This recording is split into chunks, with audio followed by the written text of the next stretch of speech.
Got it. Let's recite, let's recite the Heart Sutra to begin with. We did this last week. Again, there is a book on the Heart Sutra that is on the reading list that FPMT has, but it's optional if you would like to read that. It's a little bit more challenging of a book. And of course, the Heart Sutra itself is a bit more challenging to study. But as we recite this, if you have any kind of understanding of emptiness that you've generated in previous classes, just try to bring that to mind as we recite this together. Thus did I hear at one time, the Bhagawan was dwelling on Massive Vulture's Mountain in Rajagriha, together with a great community of monks and a great community of bodhisattvas. At that time, the Bhagawan was absorbed in the concentration on the categories of phenomena called profound perception. Also at that time, the Bodhisattva Mahasattva Arya Avalokiteshvara looked upon the very practice of the profound perfection of wisdom and beheld those five aggregates also as empty of inherent nature. Then through the power of Buddha, the Venerable Shariputra said this to the Bodhisattva Mahasattva Arya Avalokiteshvara: how should any son of the lineage train who wishes to practice in the activity of the profound perfection of wisdom? He said that, and the Bodhisattva Mahasattva Arya Avalokiteshvara said this to the Venerable Sharadvatiputra: Shariputra, any son of the lineage or daughter of the lineage who wishes to practice the activity of the profound perfection of wisdom should look upon it like this, correctly and repeatedly beholding those five aggregates also as empty of inherent nature. Form is empty, emptiness is form. Emptiness is not other than form. Form is also not other than emptiness. In the same way, feeling, discrimination, compositional factors, and consciousness are empty. Shariputra, likewise, all phenomena are emptiness, without characteristic, unproduced, unceased, stainless, not without stain, not deficient, not fulfilled.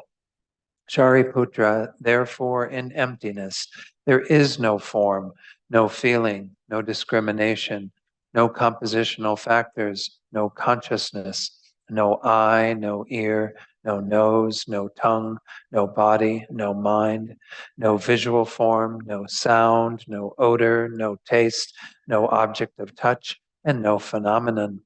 There is no I element, and so on, up to and including no mind element and no mental consciousness element. There is no ignorance, no extinction of ignorance, and so on, up to and including no aging and death, and no extinction of aging and death. Similarly, there is no suffering, origination, cessation, and path. There is no exalted wisdom, no attainment, and also no non-attainment. Shariputra, therefore, because there is no attainment, bodhisattvas rely on and dwell in the perfection of wisdom, the mind without obscuration and without fear. Having completely passed beyond error, they reach the end point of nirvana. All the Buddhas who dwell in the three times also manifestly completely awaken to unsurpassable, perfect, complete enlightenment in reliance on the perfection of wisdom. Therefore, the mantra of the perfection of wisdom, the mantra of great knowledge, the unsurpassed mantra, the mantra equal to the unequaled, the mantra that thoroughly pacifies all suffering, should be known as truth, since it is not false. The mantra of the perfection of wisdom is declared. Tayata Om, Gate, Gate, Paragate, Parasamgate, Bodhi Swaha. Shariputra, the Bodhisattva Mahasattva, should train in the profound perfection of wisdom like that. Then the Bhagawan arose from that concentration and commended the Bodhisattva Mahasattva Arya Avalokiteshvara, saying, well said, son of the lineage. It is like that. It is like that. one should practice the profound perfection of wisdom, just as you have indicated. Even the Tathagatas rejoiced. The Bhagawan having thus spoken, the Venerable Sharadvati Putra, the Bodhisattva Mahasattva Arya Avalokiteshvara, those surrounding in their entirety, along with the world of gods, humans, asuras, and Gandharvas, were overjoyed and highly praised that spoken by the Bhagwan. We'll do the refuge prayer. Let's skip over the praise to Shakyamuni Buddha. Oh, I'm sorry. Let's do the short mandala offering first. Again, this is just creating a good sort of some auspicious conditions to receive the blessings of our gurus to be able to actualize these teachings by making this vast pure offering. This ground anointed with perfume, strewn with flowers, adorned with Mount Meru, four continents, the sun and the moon. I imagine this as a Buddha field and offer it. May all living beings enjoy this pure land. Idam Guru Ratna Mandalakam Niryatayami. And then refuge in bodhicitta, the first time in English and then twice in the Tibetan. I go for refuge until I am enlightened, to the Buddha, the Dharma, and the Supreme Assembly. By the merits I create through listening to the Dharma, may I become a Buddha in order to benefit all sentient beings. Sangye chodang soki choknam la jangchu bardu dakni kyabsu chi daki chanyen gipe sanam gi dola penchir sangye drupar sho sangye chodang soki choknam la jangchu bardu dakni kyabsu chi Daki chanyen gipe sanam gi dola penchir sangye druparsho. Hey, let's do just a short meditation, focusing on the breath. Actually, tonight's topic is developing concentration. And so try to do your best to stay with the breath, whichever way you choose to work with the breath. Whenever you see that the mind has wandered, just guide the mind gently back to the breath. We'll do this in silence for just a few minutes, and then I'll lead you in a short reflection to set our motivation.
So now let's set our motivation for tonight's class.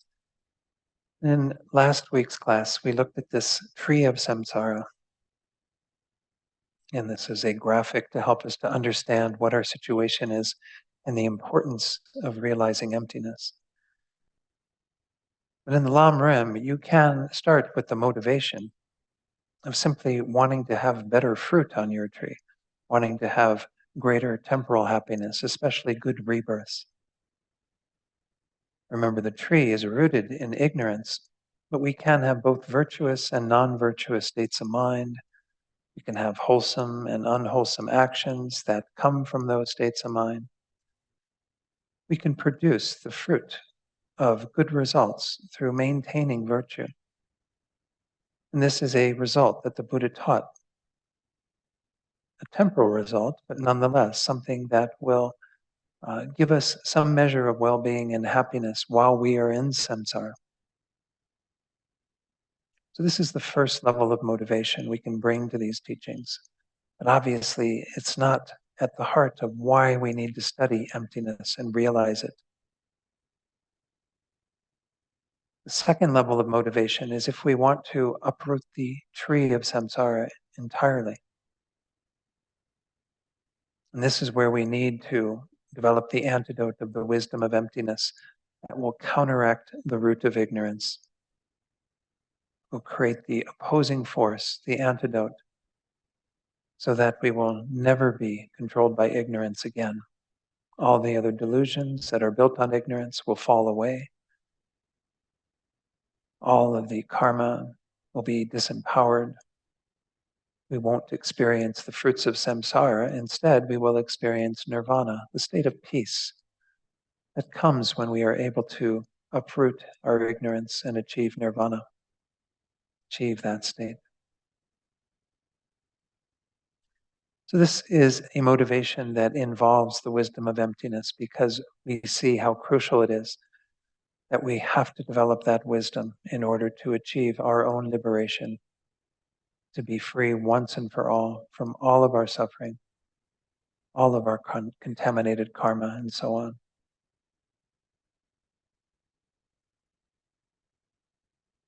Again, in the Mahayana, in the greatest level of the stages of the path, the Lam Rim,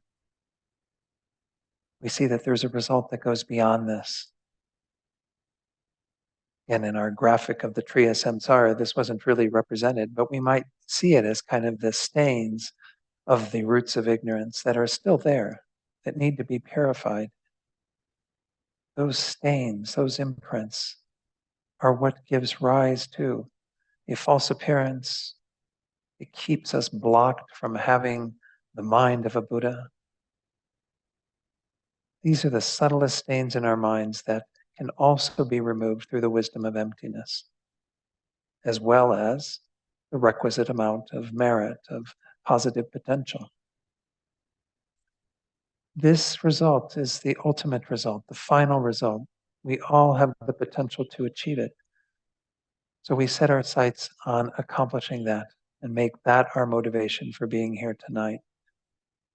To learn more about concentration, that can be the support for our wisdom of emptiness, so that we can eventually realize emptiness with a very powerful mind, and not only uproot our ignorance, but completely remove all the stains, all the imprints, so we can become a Buddha and then work effortlessly and spontaneously for the welfare of all beings.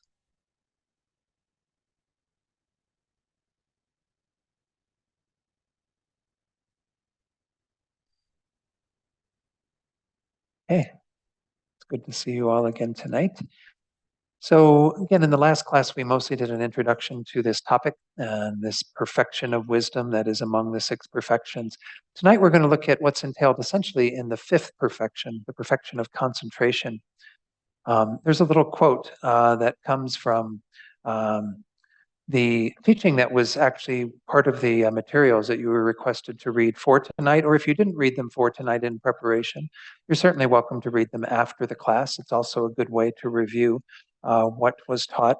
But this is a teaching that was in the Discovering Buddhism video for Module 2. You can actually go to YouTube and watch that video if you'd like. Venerable Rene Fusi, who's a Swiss monk in our tradition, who actually has done a lot of very long meditation retreats. He wrote a piece, well, it was the transcripts of his teaching in that video, where he talks about developing calm abiding. And it's a nice, again, little brief review of what is all entailed in that.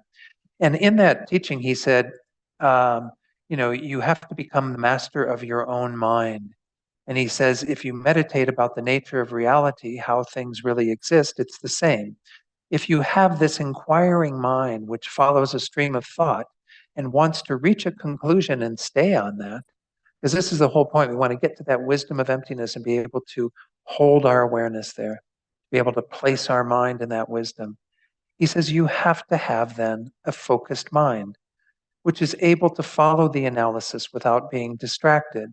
And once you reach a conclusion through your analysis, to be able to look at it and see what it implies. So this is pointing the necessity of having concentration, especially for this topic of the wisdom of emptiness. Now, again, concentration is needed for almost all of our spiritual realizations, because that's the only way to make things really firm in the mind, to help us to change the fabric of our minds. I kind of use that phrase. We don't have fabric in our minds, obviously, but our minds have been conditioned by false thinking, erroneous thinking since beginningless time. We need a very powerful force to reverse that. Just having a few teachings on emptiness or meditating on emptiness a couple of times isn't going to do the trick. We have to have this very deep, stable mind that is united with that insight into emptiness. So he continues, he says, you must be able to stay on the conclusion of your analysis and see what it implies. I read this before. So that's the other side of it, is that you need it, the focus during the meditation, so you are able to analyze, but then you need to be able to focus on it single-pointedly. He says you need to see how to change your whole worldview based on that conclusion that you've reached. So in order to be able to do that, again, you need to have a calm mind. So what we're going to be talking about tonight is this topic that's usually referred to in English as calm abiding. Some people refer to this as mental quiescence. The Sanskrit term is shamatha. You may have heard this term around. In Tibetan, it's shine. Shine literally means calm abiding. Shi means peace, calm, and ne means to abide. So what we are talking about here essentially is the techniques that the Buddha himself used to develop these deep realizations. Recall the life story of Prince Siddhartha. And just very briefly, we talked about a little bit last week as well, but the idea is that when the Buddha, or as Prince Siddhartha, when he went out on his quest to find the answer to the suffering that he was experiencing, the suffering of the world, that he went to study with these great meditation masters. They said that he studied and practiced with various masters over the course of 6 years. These are actually the techniques that he learned from them. He learned initially to develop this mind of calm abiding, and then he even learned much deeper forms of concentration, what are often called the four concentrations or four form concentrations, and then the four formless absorptions. These are kind of subtler and subtler states of mind. You kind of go on this hierarchy of kind of refining the mind more and more and more and more. But the Buddha got to like a ceiling. He couldn't go any higher with these deep states of concentration. He never found what they were referring to in their language as moksha, moksha being liberation. He kind of again hit a wall because there was no deeper way to bring the mind to any more profound meditative state. Well, these techniques that were taught by these great masters who are part of the Vedic tradition that still exists in India today, these techniques are what the Buddha used and what we use in our practice of meditation. So most of you have been here for module 2, which was many moons ago, how to meditate, or again, perhaps you've done the Buddhist Meditation 101 course. So you've learned some of the basics of meditation. Some of the terminology that you learned there, I'll be bringing up again, but probably you haven't, unless you've taken other classes, really examine the full techniques that are taught to attain this level of mind called calm abiding. And if you attain that, that's already an amazing accomplishment. But many practitioners go on to practice those additional 4 concentrations and 4 formless absorptions, and they develop even more refined meditative states. But again, those meditative states are not going to, in and of themselves, lead to liberation. This is a tool. As Venerable Rene was pointing out, this is primarily used to enhance our ability to use our analytical meditation well, and then to, once we arrive at the conclusion of that meditation, to be able to then single-pointedly focus on that. And eventually, of course, with the wisdom of emptiness, I mentioned this last week, to develop a non-conceptual direct realization of emptiness. This is what's going to be essential to uproot our ignorance. It's at the tree of samsara. And then also to achieve complete enlightenment by uprooting all of our subtler obscurations that are in our mind. So remember that in the very beginning of meditation, you learned that there were 2 techniques. I think I touched on these last week as well. One we did tonight when we started our stabilizing meditation, and this is primarily what we're focusing on tonight. But then the second is the analytical meditation. So in order for us to, kind of talk about these 2, we're going to give them the titles of calm abiding, which is that stability of mind. And tonight we're talking about the techniques to attain that. And then we're going to talk about this other side as primarily being what we call special insight. Or, so again, I'm trying to think of some other terminology that other translators use. Special insight in the Sanskrit is vipassana. You may have heard that term. There are vipassana centers where they practice a form of meditation that is related to that. It essentially is our analytical mind, our thinking mind. All the topics of the Lam Rim, you essentially try to stabilize the mind a bit by meditating on the breath, for example, and then you introduce the analytical meditation and you observe what comes up in the process of that. By the way, were there any observations from the meditation that you did this past week? Hopefully you had a chance to do it at least once, maybe twice or more. The meditation on the I, that was kind of introducing you to this way that we might think of ourselves as existing. Any thoughts on that? No? Oh, we do have the microphone in the Gompa here if somebody wanted to share anything. Anyone online? Anything to share? Again, these meditations are there to help you to do some kind of extending the teachings into your daily practice. So again, I would encourage you to work with them. Tonight's meditation, by the way, I can put it on the screen real briefly, but it's essentially working with concentration and in particular working with the breath. So you'll see that it is, that was the one from last week, meditation on the I, and this is the one for this week. Meditation to develop concentration. So it's very straightforward, but again, it's just kind of a beginning meditation on how to focus on the breath. So last chance, any comments? Okay. All right, let's carry on then. So in terms of calm abiding, we need to generate that mind as a support for special insight. Special insight can't really be fully qualified until you have calm abiding. And then once you have calm abiding, your special insight is going to have deeper power to do that investigation. And eventually you bring those 2 together. In many texts, you'll see this phrase, the union of calm abiding and special insight. Again, which are the advanced forms of stabilizing and analytical meditation, respectively. Okay. So let's take a look at our little chart here. I did prepare a chart for tonight that I've used before when I've taught on this topic, and I hope you find it of some use. This first one, the chart 1, is really just a very brief one I'm going to make reference to because I already have introduced to you this idea of calm abiding being the preliminary for attaining what are called the 4 concentrations and then the 4 formless absorptions. These are kind of the names that they're given. They're just called in terms of the realms that you actually take rebirth in on the basis of developing those meditative states. It's kind of interesting. When you generate these very deep meditative states, you're creating a form of karma that is kind of outside of the realm of our desire realm. Desire realm, as many of you know, is the realm where the human beings are, where animals are.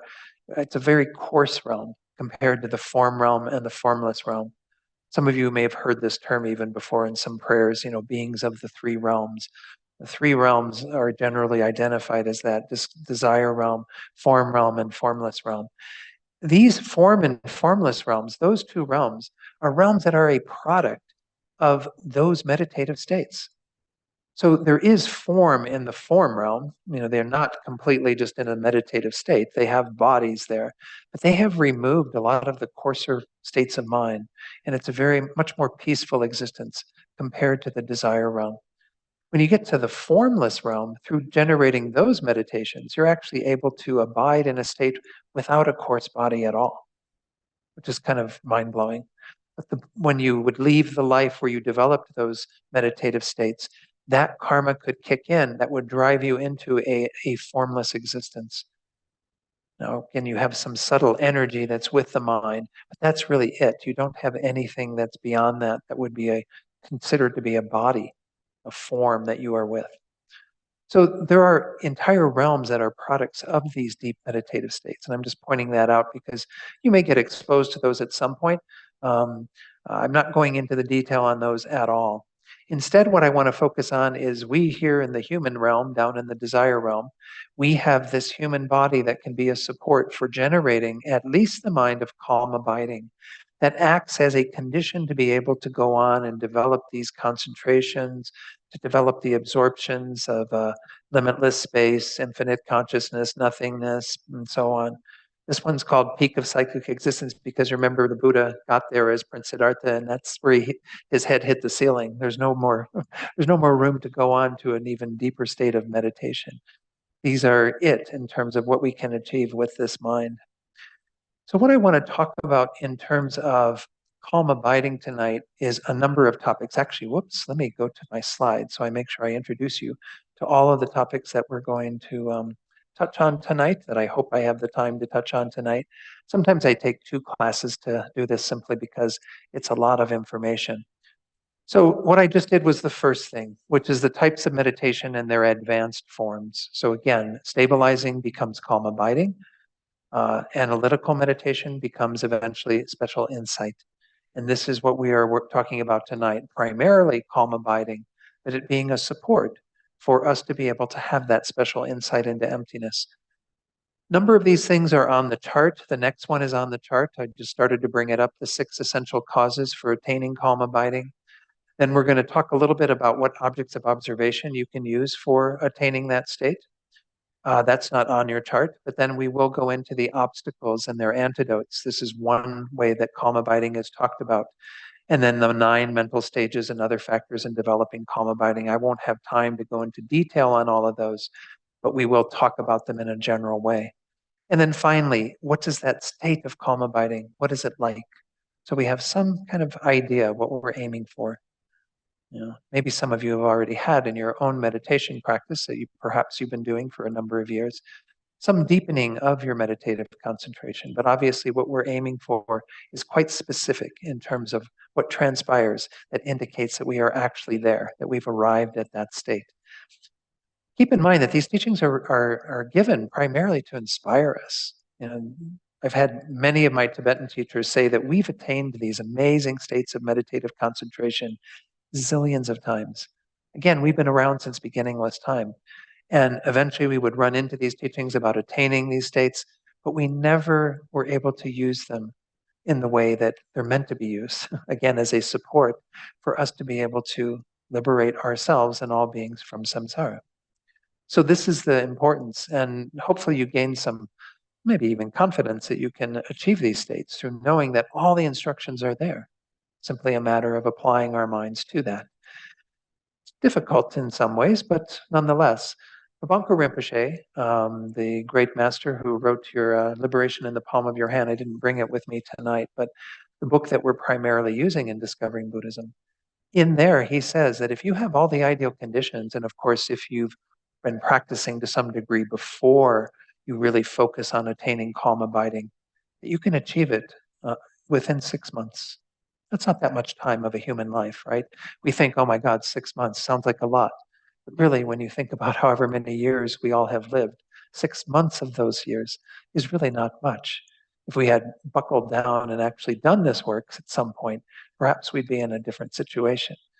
There's still time, though, unless, of course, we always have to be mindful of death and the fact that death can come at any time. But we still can dedicate at least part of our lives, whatever is remaining, to this practice. And you can even engage in it as a daily practice, but it does take a great amount of effort to be able to actually attain that state. So let's look at these 6 essential causes. These are on a little chart again that is in your materials that I prepared for you. The very first of these conditions that are essential is dwelling in a favorable environment, having the 5 conditions.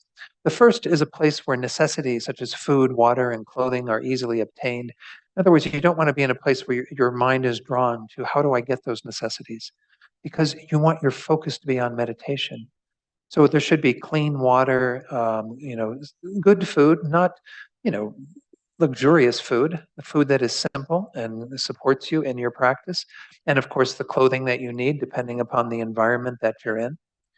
We want a wholesome and safe place, the second point there, that's free from danger and harmful interferences.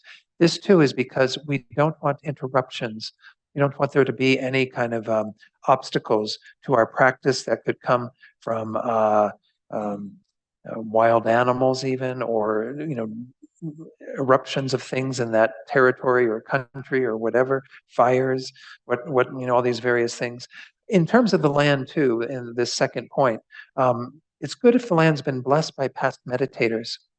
And I have found in my own practice, not that I'm a great practitioner, please don't misunderstand what I'm saying, but when I've been in places where our gurus, Lama Yeshe and Lama Zopa, have been for some time in meditation and what have you, those places have a much different energy. It's kind of strange, but the land becomes blessed by virtue of who has meditated there, who has resided there with that strong mind of practice.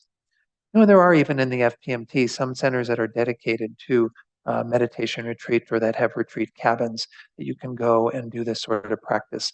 And those are meant to be kind of more ideal locations because they had that in mind when they created those meditation centers.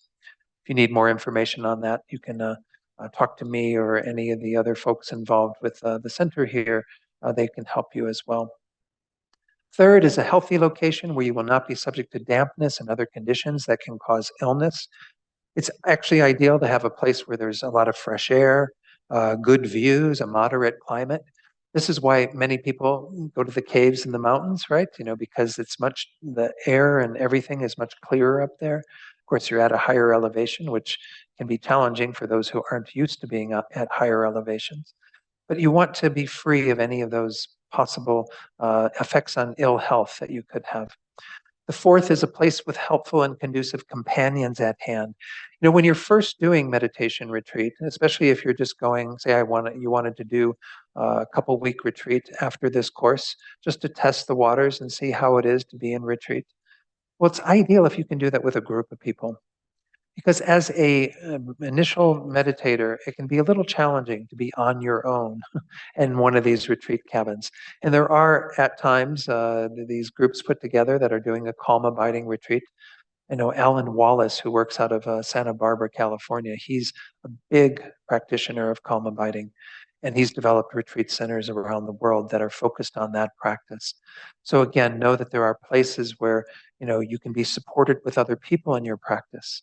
And in those cases, you might do a lot of your practice on your own in your own individual meditation space, but you would also do some group practice where you would be meditating together. And so that can be useful. Plus, having a teacher on hand who kind of knows what to expect can kind of keep you in line and make sure any questions you have get answered. That's also very helpful. So that number 4, that point 4 there, includes a lot of those. The fifth point under this first idea of having the 5 conditions is to have a location well suited for yogic practice, free from commotion and noise. So even in one of the centers that does have in the US some cabins as well as a retreat center is Vajrapani Institute. And they've got their cabins up on the ridge. And they even encourage people that are down below doing the courses to, keep the volume down, to be mindful of, what they do during the breaks between the retreat sessions and so on. So those who are up in the cabins, doing retreat are free of all of that type of commotion. course, if you go on retreat, you should be leaving your cell phones, your computers, all these kinds of distractions behind.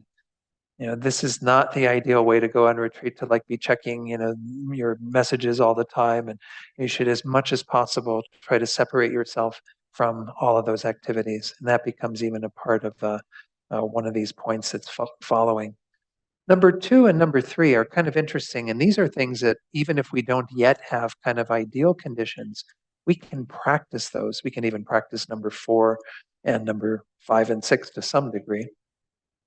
But number 2 and 3, kind of having few wants, means not having this mind of craving that keeps desiring more and new and all these other things that we're encouraged to do by society, right? Advertising, Madison Avenue, what have you. Being content is kind of a companion to that, right? It means being satisfied with what you have.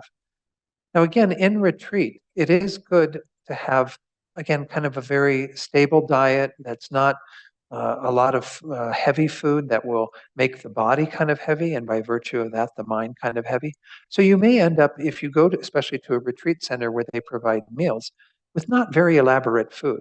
You're not going to get like, gourmet meals all the time, but you're going to get food that sustains your meditation practice, that actually helps you to do the practice more fully, rather than food that you get really excited about and then you get back on the cushion and all you can do is think about the next meal. So you want to be satisfied with whatever level of food you're given, with whatever the conditions are. Again, if you can get into a place where all of those 5 conditions that were in the first point are met, then of course that's the ideal. But if you don't have all of those, then just be satisfied with mediocre food, clothing, accommodation. It should be sufficient, but not over the top. So when you're looking even for a retreat center, don't look for a retreat center that's going to be like, somewhere gorgeous with all sorts of beautiful, accommodations and everything. That's not really what you're looking for. You're looking for the bare necessities and the ability then to be okay with that. So those were the 2, the second and third was kind of not having that mind that's spinning out with what we want and also being content with what we have. Maintaining pure morality. Those of you who studied the 9th module of Discovering Buddhism, Samsara and Nirvana, know that when we look at how the wisdom of emptiness is presented there, because again, you do need to have the wisdom of emptiness to be free from samsara, it's presented as one of what are called the 3 higher trainings. 3 higher trainings are the means of accomplishing self-liberation, the means of being free from samsara. The first one is the higher training of morality. That's because our morality is the basis upon which our concentration is built. If we don't have good morality, abandoning the 10 non-virtues, trying to engage in virtuous activities, we don't have a mind that will settle. It's just a fact, because our mind is disturbed by what we have done or are doing in the present that is non-virtuous. The second of the 3 higher trainings, of course, is concentration, because that is built on the higher training of morality, and then the higher training in wisdom. This is a way of talking about kind of the path for those who are seeking just their own liberation, the 3 essential points. But those points are carried over into the 6 perfections that we looked at last week. We just add on a few additional ones. We added generosity, and we added enthusiasm and patience. But morality was there, concentration was there, wisdom was there. So morality is essential, and we can practice good morality now, again, because we've been informed. In Module 6, you looked at the 10 non-virtues and how to avoid them, how to create a more virtuous state of mind and the activities that follow from that. So that one is one, again, that we would want to be sure that we have as much as possible under our belt before we get really serious about developing concentration, calm abiding in particular. Number 5, completely giving up the demands of society. This is a bit of what I mentioned earlier. Leave all your devices at home. Don't be constantly calling, to check and see how your dog is doing or whatever. And don't be caught up in your business. Many people have jobs, of course, where they might feel like, oh, well, what are you doing? You're going off to this place, but you can stay in touch, right? You can let us know, where you are and what you're doing and answer questions. It's best to shut all that off. Don't be involved in the regular things of society when you are in particular doing meditation retreat. Just like when you're doing meditation at home, you shouldn't be keeping your computer and your phone there and watching for emails that come through from your work or from your friends or family or whatever. you should set all that aside because that's distraction, trying to avoid distraction and try to keep the mind free of that as much as possible.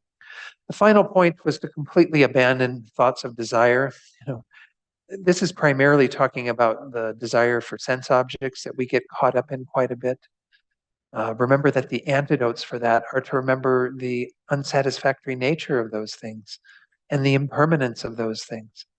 And we studied that to some degree in Module 9 as well. But again, this is the fact that what you do have and what you are experiencing can sometimes cause us to have this mind of desire and attachment arise. So we have to apply the antidotes to that. In fact, we're going to see that one of the main obstacles to our meditation is this mind of desire attachment that we call excitement.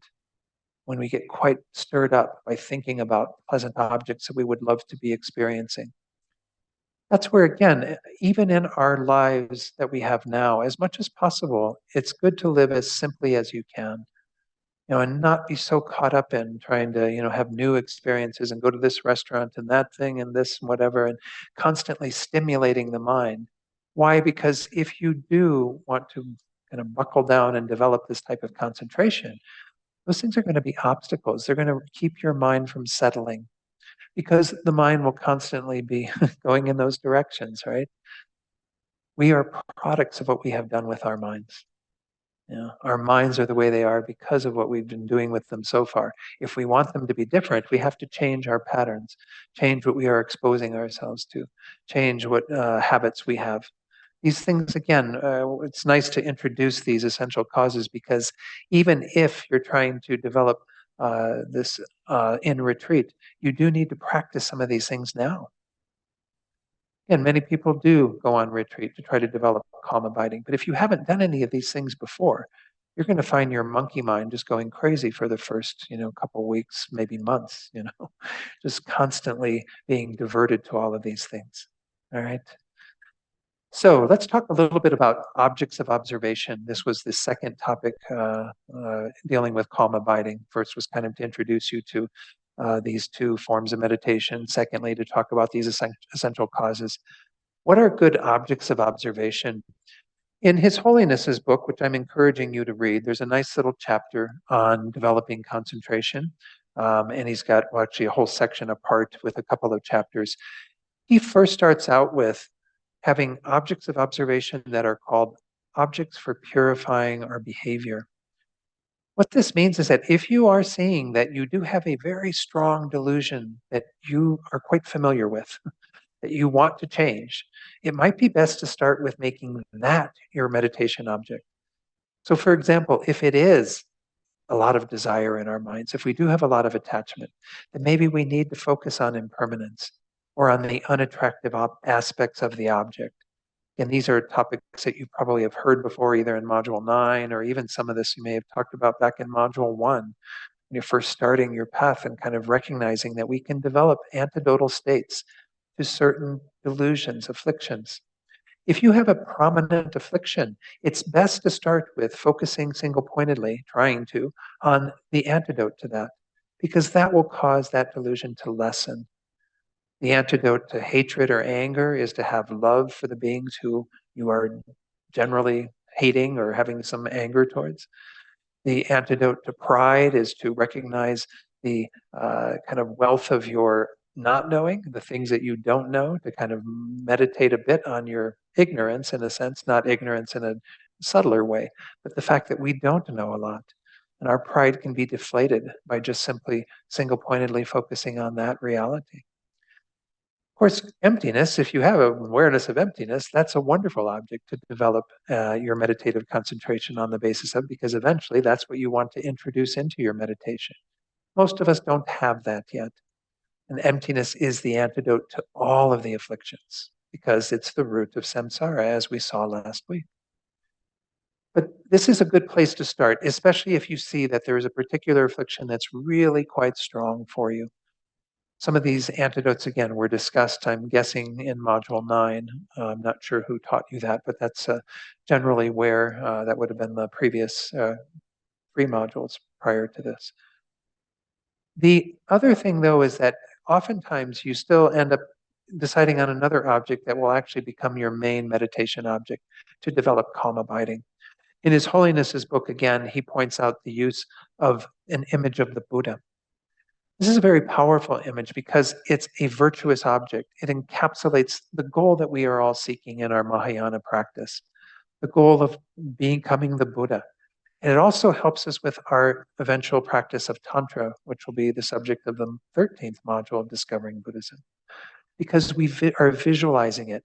You can initially use a statue or a painting or whatever, a photograph of a painting or statue, a tanka, any of these. You can use to begin your stabilization by seeing that image in 2 dimensions or the 3-dimensional statue. But you want to bring it into your mind so that it becomes an internal meditation object. This is the most important thing about an object of observation for calm abiding. It is not an external object. Some people might meditate on a candle, for example, in some traditions, or they might meditate on a sound. Well, these are external objects, object of sight, object of sound. These are not objects for developing meditative concentration. We want something that is internal to the mind. So if we are meditating on the Buddha, it's fine to bring the Buddha image into your awareness to gain some appreciation for the details of that.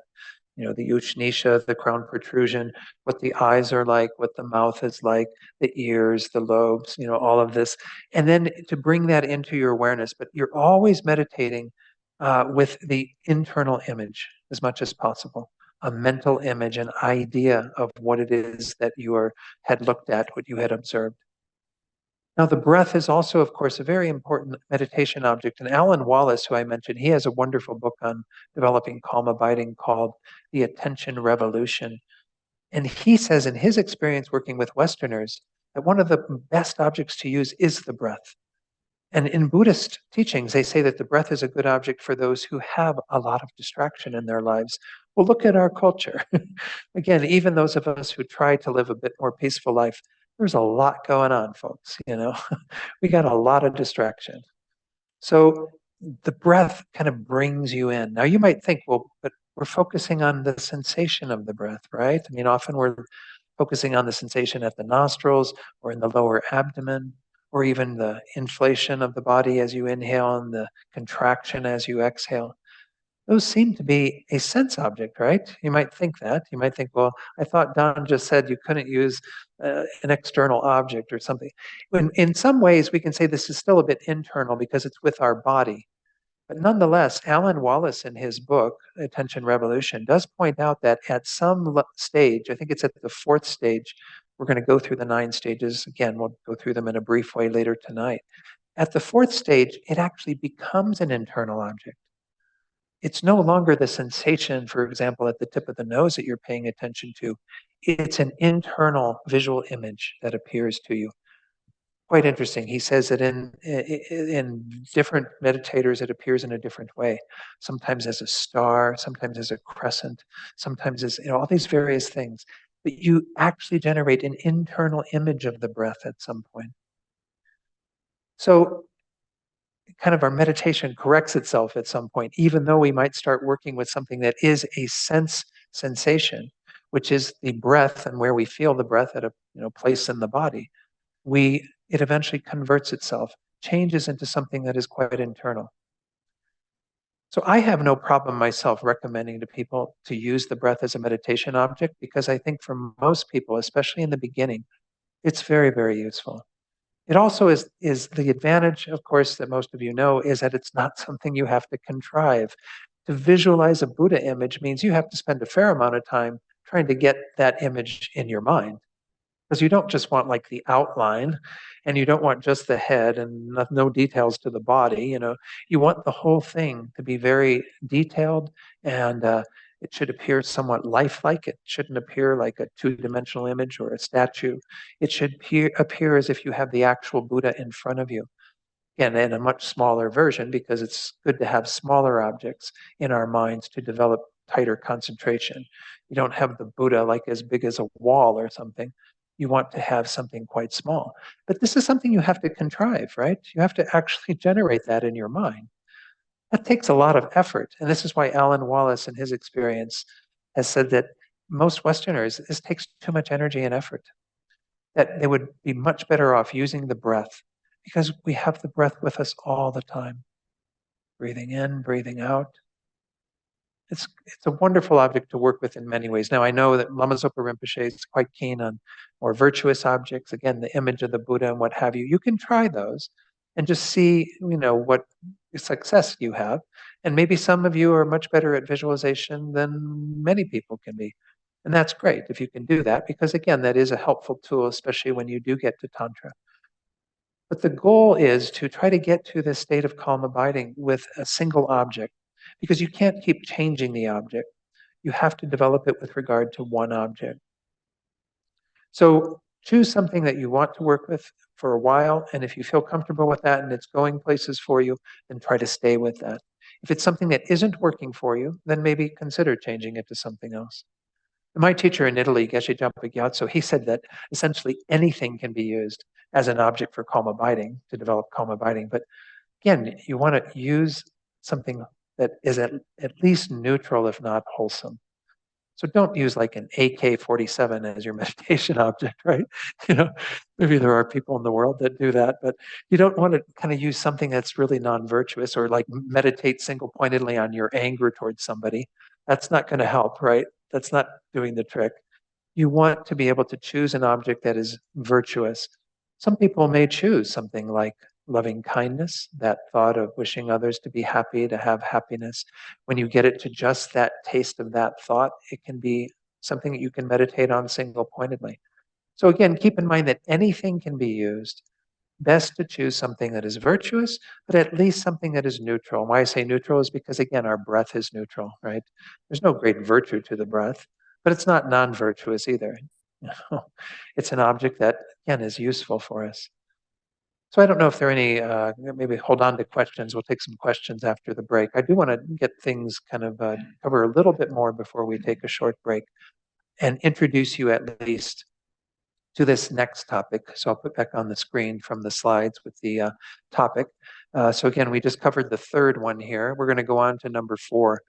This is one presentation that is done, and this is actually in a text by Maitreya. His text called The Differentiation of the Middle and the Extremes. This is kind of his way of presenting calm abiding by virtue of what are called the 5 obstacles to calm abiding and their 8 antidotes. So we have, again, within those that 2-page chart that I put together, chart number 3, gives us the obstacles to calm abiding and their antidotes. So let's introduce you to the 5 obstacles before we take a break, and then we'll come back and go through the 8 antidotes. The 5 obstacles begin with kind of the initial ones that we encounter, and then the last one is actually one that you won't have until much further in your development of calm abiding generally. The very first one is laziness. Now, again, we've maybe heard some teachings on laziness. Laziness isn't just the way we think of it in the West, of kind of like, I get home from work and I just want to collapse on the couch. And, that's a part of it for sure, but that's only a part of it. We also have what I like to call the laziness of busyness. This is where we fill our lives with so much attachment to various things that we feel we have to do during our day, probably about half of which we could cut out very easily if we thought about it. This is our attachment to mundane activities that becomes a form of laziness, actually. Why? Because we don't structure our lives to be free of those. Instead, we are happy to fill our calendar with all of that. We've got our full day. Oh, I'm sorry, I can't meditate today. I've got too many meetings, and I've got to meet my friend for coffee, and then I've got to, go to the store. I need to do some clothes shopping, and da da da. I should get on the internet, and I'm looking for something, that I need. Blah blah blah. And then we spend all this time during our day doing all these activities that get in the way of our actually doing the work on the cushion. So this is an important thing to kind of keep in mind, that we have that element of laziness. The third type of laziness, besides that kind of procrastination and sort of attachment to sleep, the second being this attachment to our busyness and mundane activities. The third is our kind of feeling like we can't possibly do this.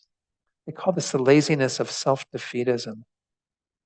Now, this is I guess, a product to some degree of the negative self-talk that we have so much around ourselves in our culture anyway. His Holiness the Dalai Lama, when he heard that people had this in the West, he was shocked.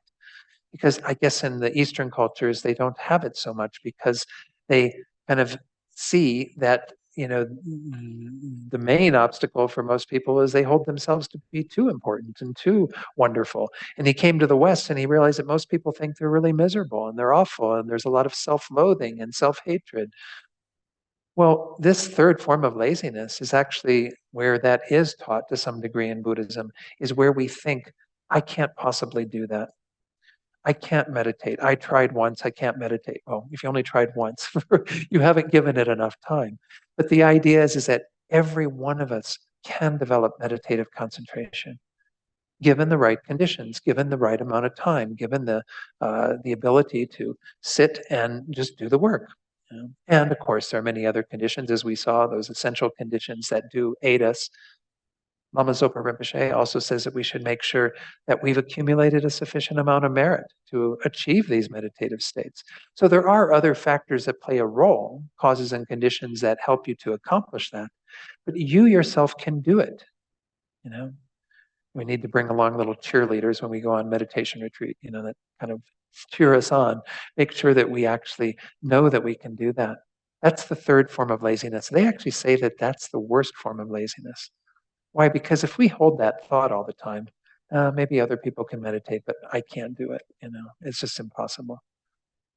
Well, then you never do it, right? You never try to get over that obstacle and, see through all of that. All right. So the second of these faults is the fault of forgetfulness, forgetting the instruction. Now, what do we mean by the instruction?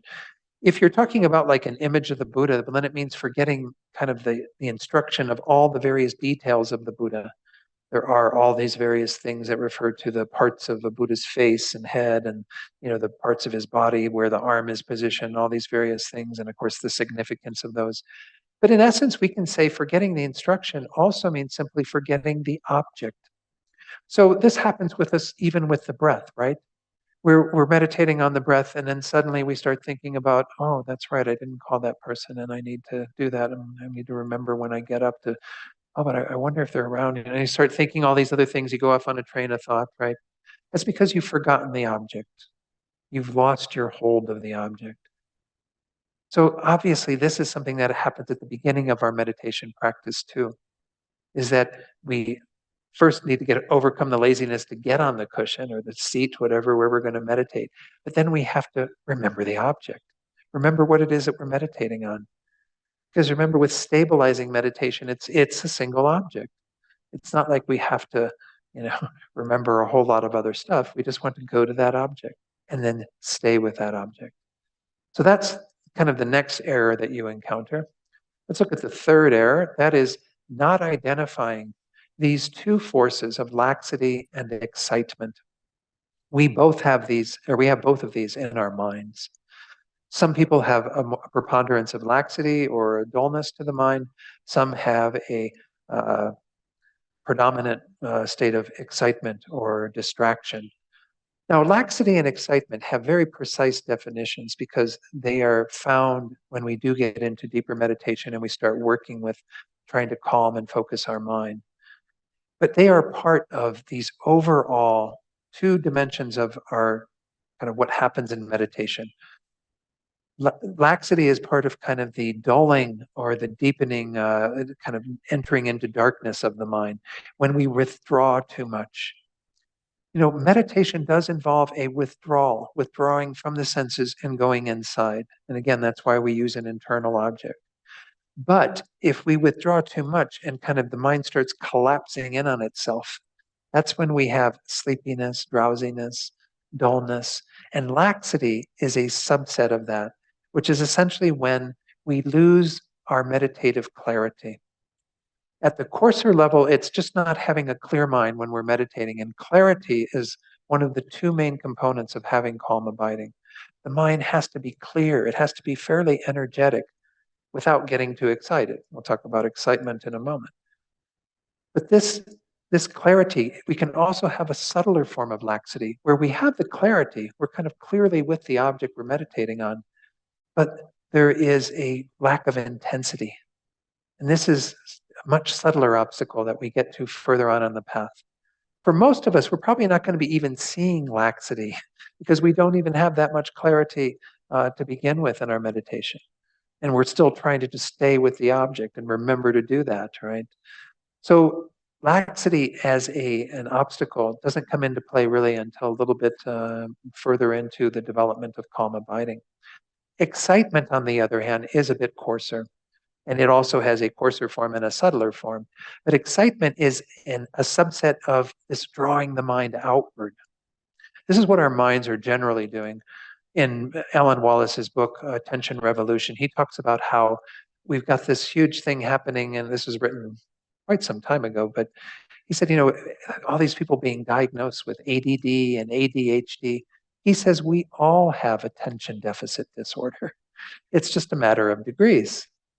And that's because, again, our minds are so drawn out and distracted to objects that just are continually begging for attention, right? And we just have that mind that's out like that, like a pinball machine.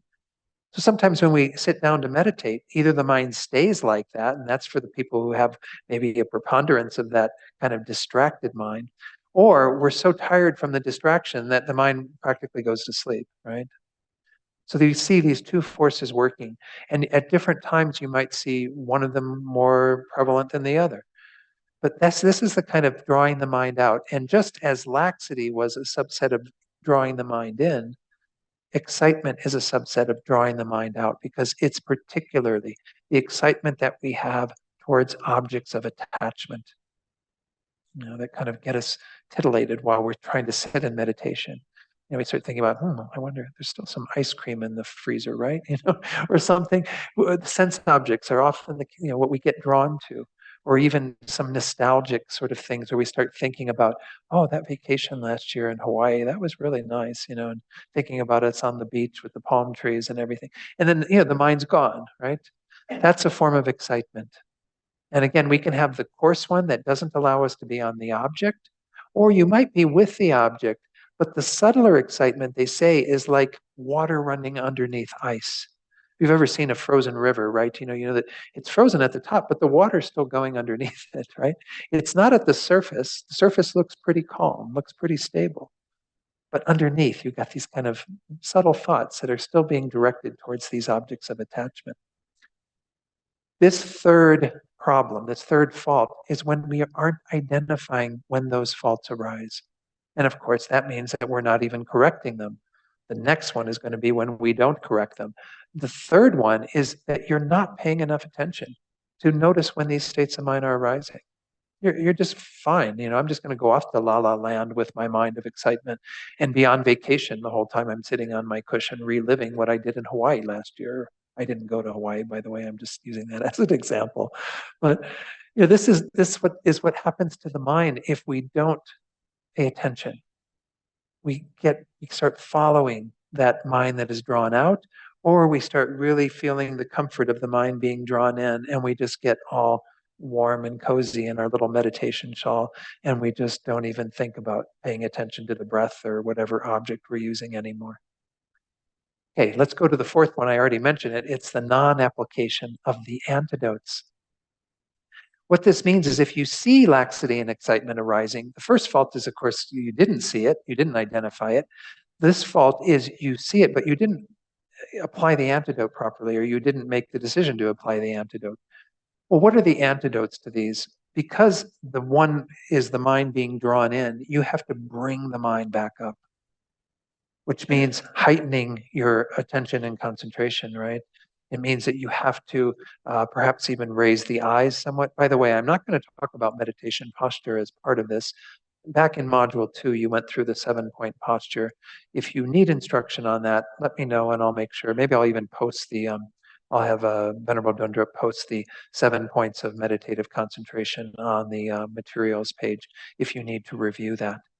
Remember, one of them for meditation is to have the eyes kind of almost closed. You have a little bit of space so that you keep the mind alert and awake.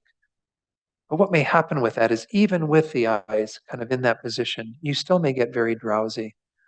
So then you might raise the eyes a little bit, maybe even make sure that you're in an upright posture, that the back is straight.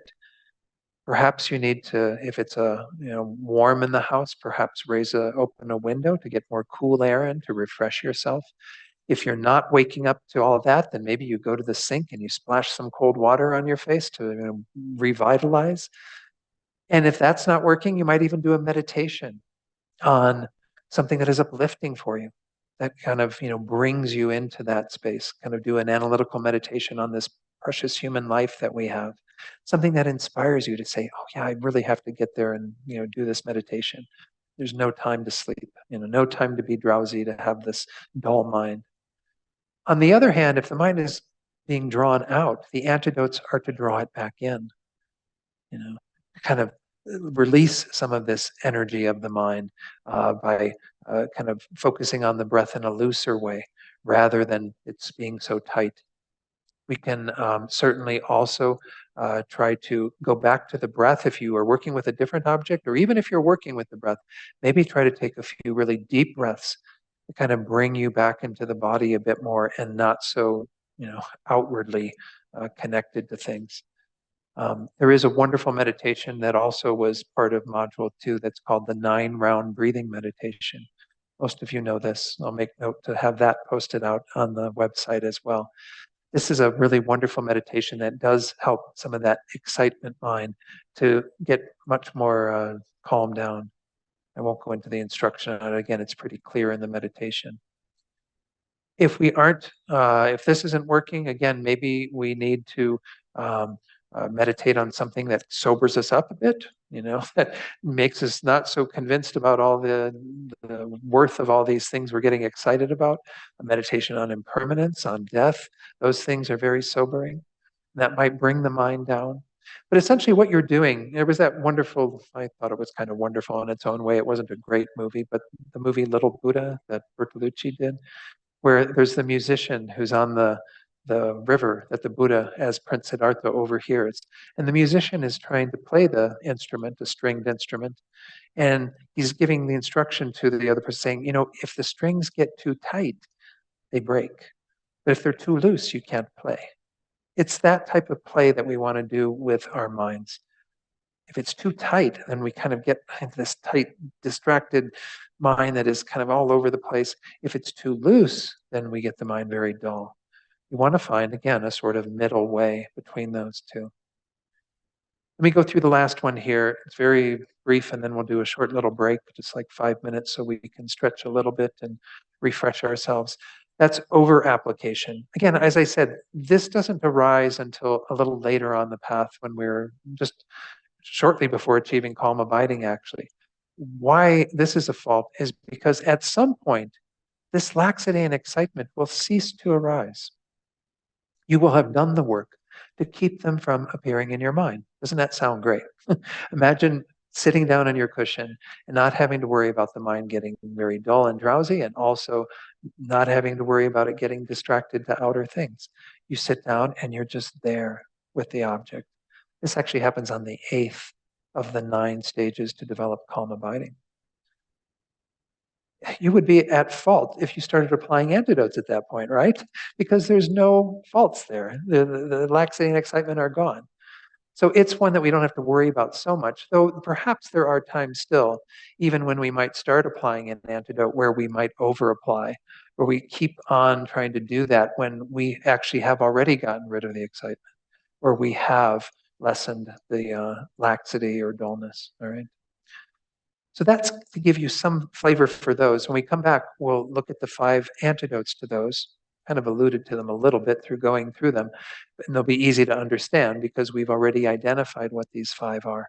And then we'll go on to talk a bit more about this process of developing calm abiding. So I have 12 minutes after the hour here, so somewhere around 17 minutes. Again, just 5 minutes so you can stretch a little bit, take a drink of water, whatever it is you need to do, use the restroom, and we'll come back. Okay. Okay, that's been about 5 minutes, maybe a minute over, I don't know. Thank you, Michael, for putting the one meditation in the chat box, the 9-round breathing meditation. Then I put the 7-point meditation posture in there as well.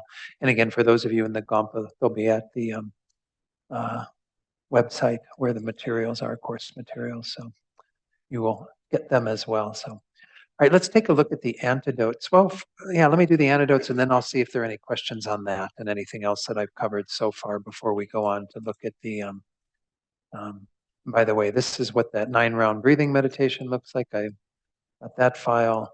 And then this is the 7-point meditation posture, again, for you to review that.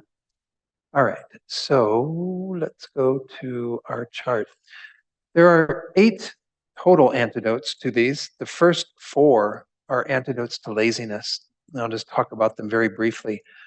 Faith means having some confidence in the ability to achieve calm abiding in this case. Faith is an important element of all of our practice of Buddhism. It's not blind faith, it's faith that has investigated the teachings and has even begun to see the validity of them. So we have a confidence. It's actually interesting. Venerable Rabbeinu often points out that this word confidence means with faith, confide, with faith. So confidence, trust, means that we have actually generated some conviction in our ability to cultivate calm abiding. Therefore, we make an aspiration. That's the second one. You say, I'm going to do this. I'm going to actually achieve this in this life, as soon as possible. Then thirdly, we put effort into it, right? That's naturally flows from an aspiration. If I say in worldly things, if I say I want to become a professor of linguistics or something, well, then I make the effort to go do that. If I have a strong aspiration to do it, then I put lots of effort into studying and going through all the examinations and writing the thesis and all the other various things that are involved, right? Then pliancy. Pliancy is a result that is unique to calm abiding. It means when we have actually achieved the result of a suppleness, a pliancy to the mind, that also is resulting in a pliancy, a suppleness to the body. And by that we mean kind of a serviceability of the mind and body. This is something that is the actually demarcation of when you've attained calm abiding. So you won't really have pliancy as a sort of final antidote to laziness until the very end, but you will experience physical and mental changes as you go through these 9 stages that we're going to touch on shortly.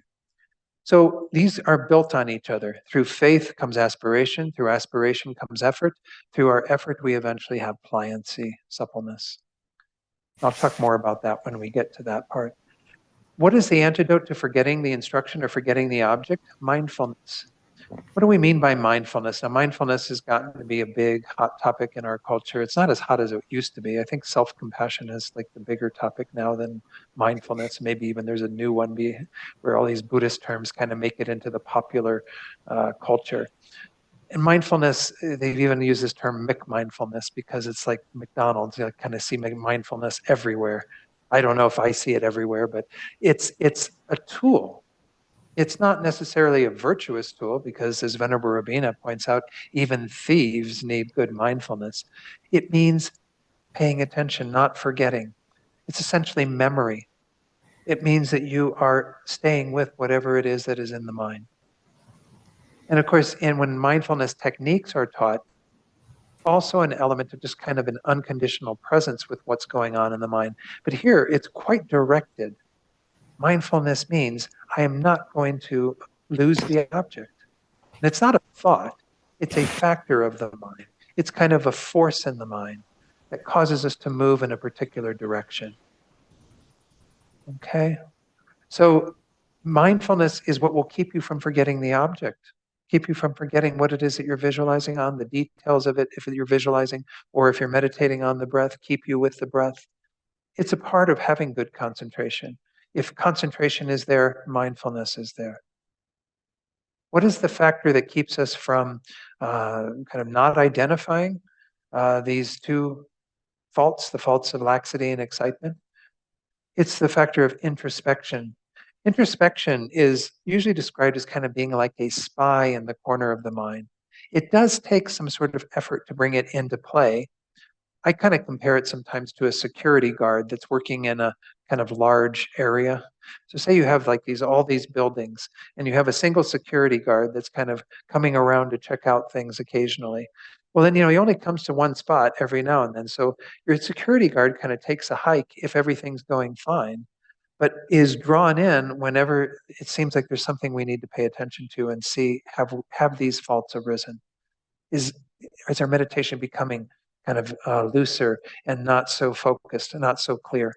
Is our mind being drawn out through excitement and objects that we are distracted? So we have kind of these two forces that we want to be sure to identify. So the security guard kind of has to show up and check. So we need that. Oops, there it goes. For some reason it was going out, but it's back again. I think this did this last week. We need that introspection to be able to come in and identify something, but you don't want the security guard there all the time, right? Because it's pointless. There's not going to be something happening that the guard needs to pay attention to. It's only when the faults are there that it'll be useful. If the security guard comes and there's no faults, then they go on their way. They don't hang out. So your introspection you bring into play occasionally. When you first start your meditation, it's going to be more frequent. As you practice, your introspection is needed less and less. And eventually you get to the point, like I said, around the 8th level, where you don't have any of these faults arising. You don't need your introspection anymore. Why? Because there's nothing going on that you have to pay attention to. Did you have a question, Tosa? Yeah, maybe get the microphone if you don't mind, just to make sure folks hear it at home and then I don't have to repeat it. Introspection is another word for vigilance? Yes. Okay, thank you. They often use the word vigilance. What else have I seen it as? There's a couple of other, guarding alertness. There was another phrase I even saw earlier today but these two act in tandem. In fact, one of Master Shantideva's chapters, I think chapter 5 is where he talks about mindfulness and vigilance kind of playing this role back and forth. Your mindfulness is holding, it's like a rope that keeps you bound to the object, but then your kind of checks in, your introspection checks in to make sure that this rope of mindfulness is bound and that you're actually staying with the object. And then, of course, as soon as you see that, then you apply the antidote.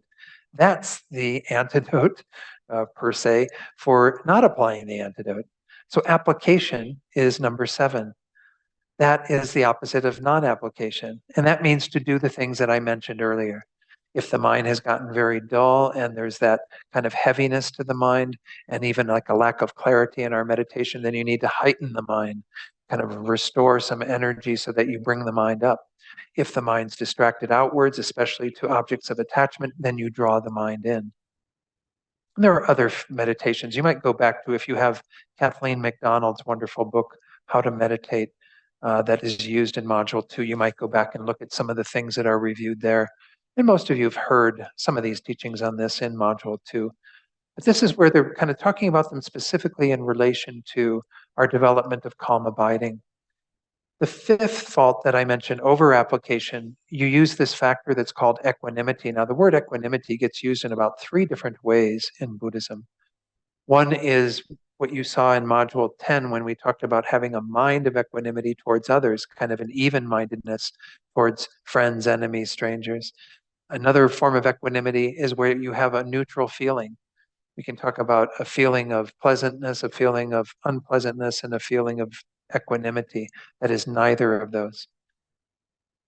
And the way we're talking about it here, though, is a sort of being able to abide without doing anything, to kind of have a mind that is going to be kind of staying in state of meditation. Antidotes. This means to sort of hang out, to continue to pursue your meditation. When you get to that stage where over-application could become a fault, you just kind of coast in your meditation. You don't even need much effort because you need a little effort at the beginning to get started, and then you coast. And that doesn't mean you're spacing out. It means you have this sharp, focused, attentive mind on the object for the entire duration of your meditation, without any of these distractions potentially arising. And okay, now let me check and see if there are questions, because it is good to clear up any questions on this before we go into the 9 stages of mental abiding. Looks like Bill may have one here. And then if there are any questions on the Zoom, again, Michael put some instructions on how to work with that, to put your little hand icon up. So yes, please, Bill. As I was going through thinking about it, the over application was, I equated it to trying to seek perfection and fine tuning too much. Mm. Is that right, or is it different? Again, I guess it's tricky because, well, I don't want to get hung up on the word perfection because perfection's kind of a difficult word where, we talked about the 6 perfections last week. You don't really have a perfect mind until you become a Buddha, but nonetheless, with regard to developing calm abiding, you do attain kind of a level that allows you to have, again, the mind that no longer needs to be attentive because these distractions aren't arising. So I wouldn't want to say that it's necessarily going to be a fault when we are trying to maybe too much to correct various faults in the mind, because yeah, certainly if we've corrected the fault and we're still applying an antidote to it, then we have over applied to some degree, because at that point you should get back to the meditation and stop being fussing around with these corrections. So in that way I would say yes.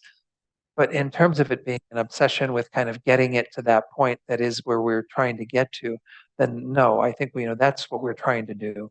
We're trying to make sure that we don't become sort of complacent when these faults are arising as well.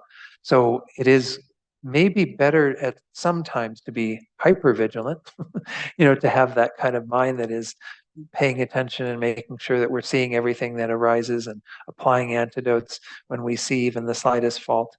But there will be times certainly where it's better to just see what happens when we don't have that kind of vigilance.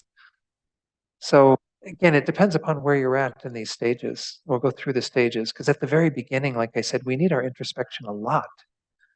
You're going to have just so many times when you're not on the object.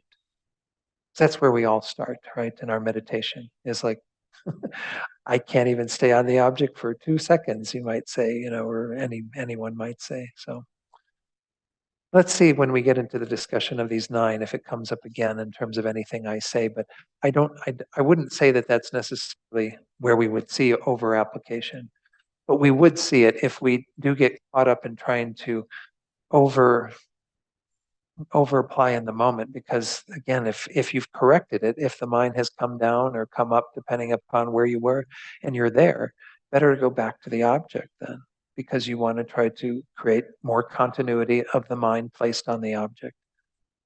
That's really what we're aiming for, and that's going to come through when we look at these 9 stages, is to increase the duration of the placement of the mind on the object.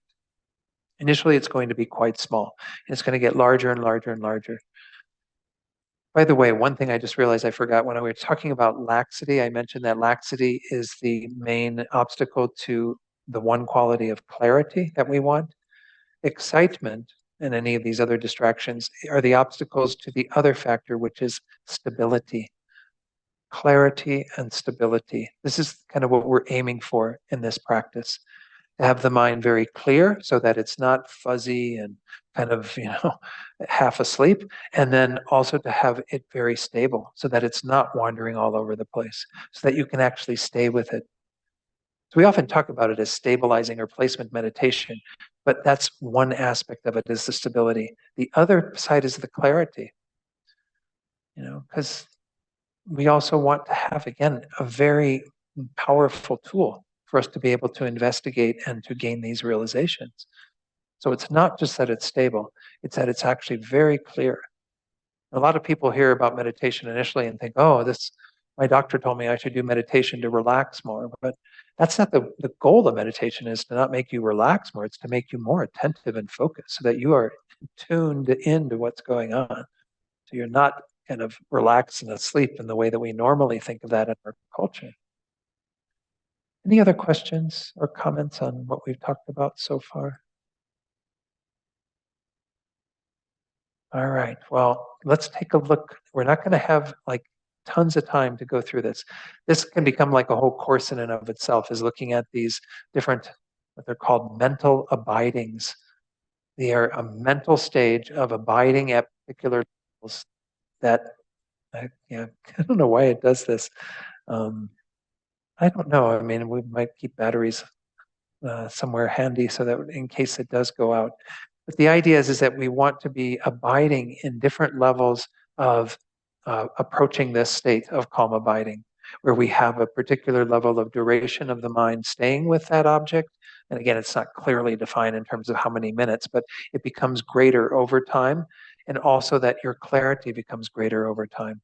Because those two factors of laxity and excitement diminish over time. And then we eventually get to a place where we achieve this profound shift that is due to attaining the final state of calm abiding. I would encourage you again to take a look at that article that I read from a little bit earlier. That's the transcript of the Discovering Buddhism Module 2 piece on meditating, where Venerable Rene goes through these 9 stages. He has a very experiential way of talking about them in some regard. I have some confidence that Venerable Rene is one of these practitioners who's actually attained this state of calm abiding. One thing I'll mention is that he said, I think it's when you get to either even like the 4th or the 5th level, that at that point, you're experiencing a state of well-being that is so much beyond what you've ever known in terms of your pleasurable experiences in this life. That's not even to calm abiding yet. So we're talking about a state of well-being that, we think that when we follow objects of attraction, that's pleasing to us and wonderful for us. But the mind's really quite disturbed when we're doing that. When you are able to let go of all of that and you no longer have a mind that is driven in those directions, you actually have a state of peace and well-being that you, again, have never experienced before in this life. It's really quite profound. The other thing I would encourage is certainly to go back to His Holiness's book, where he talks about a lot of what I've already talked about, but also goes into each of the 9 stages in a very brief way, but again, very nice as well. That's around pages 112 through 116. And then I'm going to read a little bit at the end about what calm abiding actually is. That's the final point for tonight, is this state of calm abiding. And we can become very inspired when we hear about what transpires at that point. All right, to the chart. I put the chart in an interesting direction simply because there is also this wonderful graphic that is sometimes used to explain this. And of course, I won't have time to do that. Let me show you that graphic just so you can kind of get it out of the way and make sure that everyone's seen it. Again, because we don't really have too much more left on this part.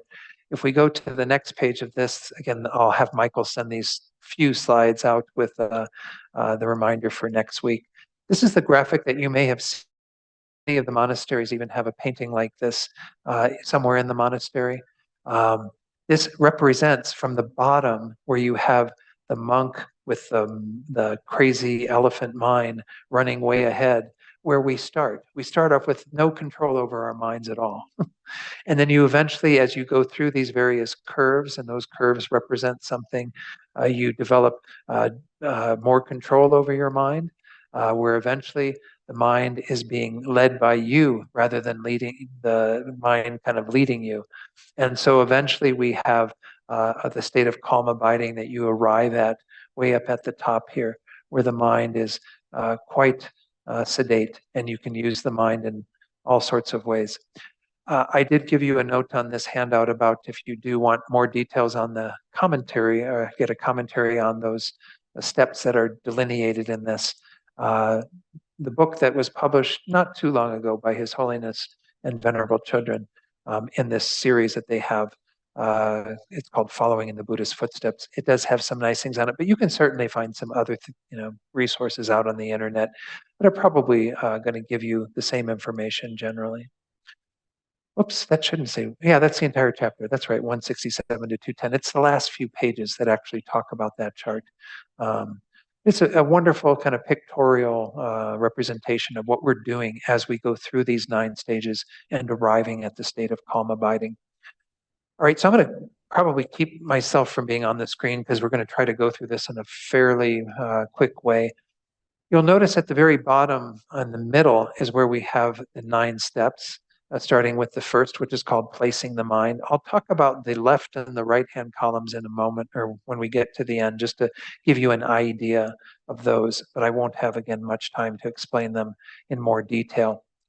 The first step of placing the mind, or putting the mind on the object, I think is what His Holiness, the chapter that pertains to this explanation, he uses that title.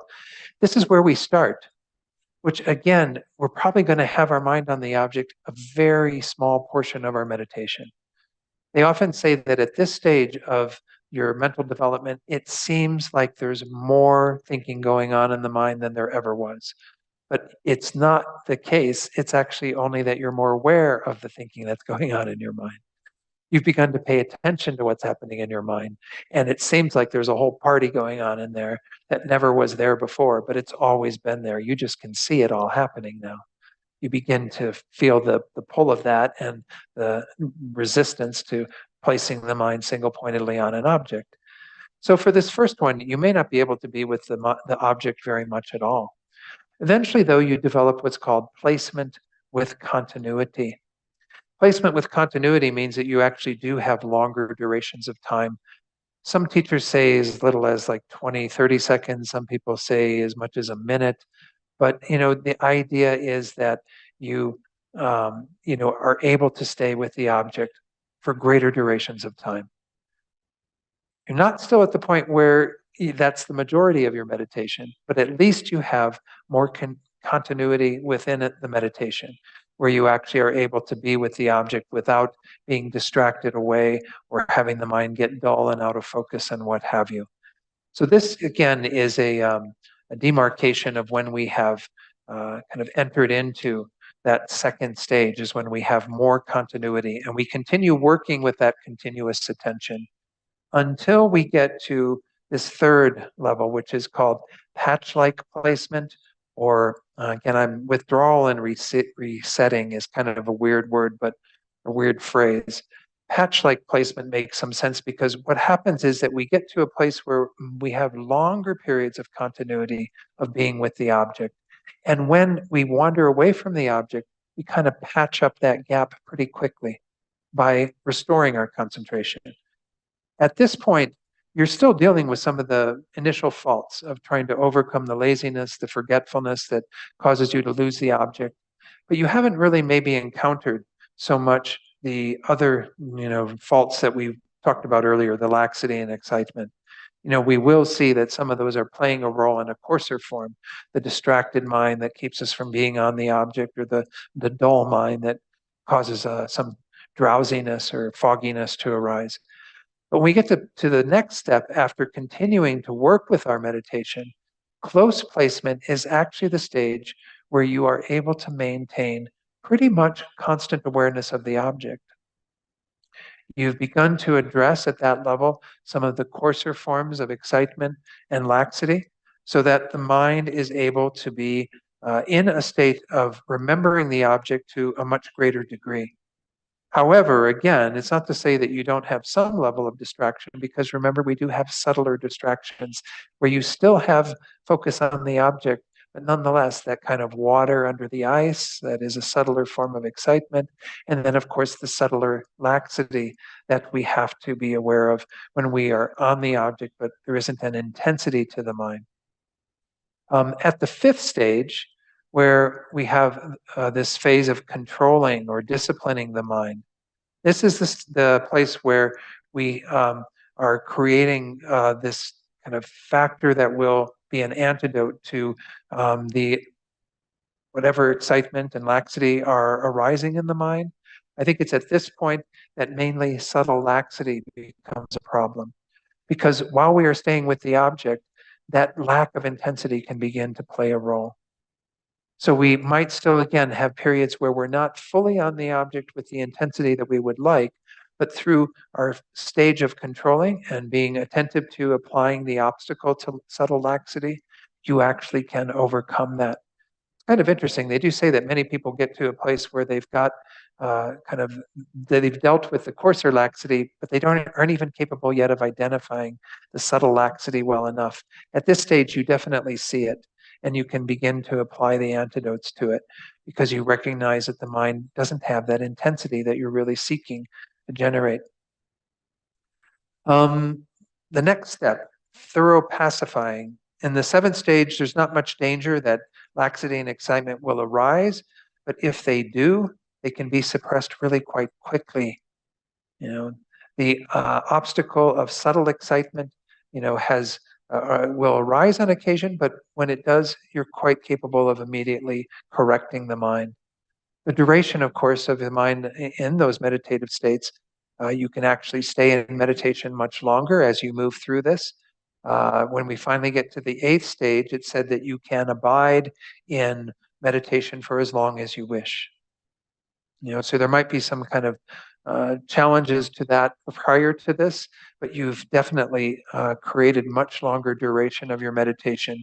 When you finally get to the eighth stage, you no longer again require any kind of effort during your meditation because laxity and excitement are gone completely. They don't even arise in a subtle form to where you have to apply an antidote real quickly like you did on the seventh stage. Instead, they're not arising at all. And that's again where the fault of over-application is highlighted. Because if you keep applying antidotes, it's pointless because you don't have those problems there at all. You've made the mind one-pointed, as this is called. That's the same title that was given to in His Holiness's book. Finally, after continuing this, meditating like this, you eventually get to the point where you don't even need that effort to go into meditation. You just have immediate placement with equanimity. No longer any over-application. That's not a fault any longer. The mind placed in equipoise is what His Holiness and Jeffrey Hopkins call it in their book. And you might even mistake this ninth level as being calm abiding because your meditation is really pretty amazing, they say. You just turn your mind to the object and you don't even have to generate any other effort beyond that.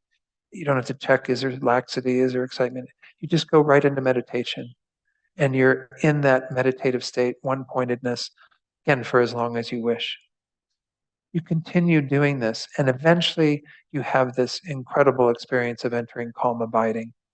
I'll talk about that in just a moment. Let's go back to the chart just to briefly, very briefly review what are called the 6 powers and the 4 mental engagements.